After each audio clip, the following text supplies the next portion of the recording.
Do a quick video on how to keep your plumerias semi-windproof. And when I say semi, here in Houston, Texas, we can get some very, very strong winds, and the branches can break off if the pot doesn't tip. So anyway, first one I'll point out was a brick on this pot in the back. This one actually doesn't get very much wind because it's in between two fence panels and kind of tucked away. But the idea was to hold it down until the roots get going, and it is a little bit taller and is going to be in a bigger pot next season, but for now it's in this 3-gallon pot. But anyway, it worked fine, but it did tip over once when we had a good wind shear come through, and it knocked it over. Most of these others don't have anything to hold them in place. They just have a little bit of a heavy soil down at the bottom, but it is well draining, and you know, as the roots grow, they really start taking off again.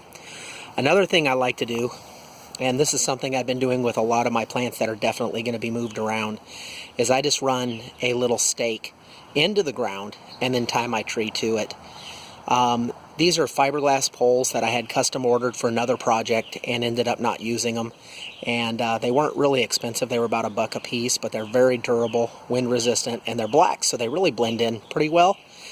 This particular one's in a smaller pot, which I think is probably a 2-gallon pot, and just doesn't have the content to keep this guy standing well. And if you can see the leaves are drooping, that's because it's not rooted into the mulch at this point. But I keep watering it frequently to keep it healthy and keep it growing. The last thing I do, which I don't have an example here, is I just simply take a piece of something like rebar, but in this case I'll just demonstrate it with a piece of bamboo. I will drive a stake right down through the bottom of the pot into the ground, leaving the stake about right here so that the actual pot becomes part of the ground and keeps it from moving. So that's what I have to share today. I hope everyone finds this useful, and I'm going to be putting this on Facebook and YouTube, so if you do like it, please click like and share it if you feel someone else could benefit from it. Thanks.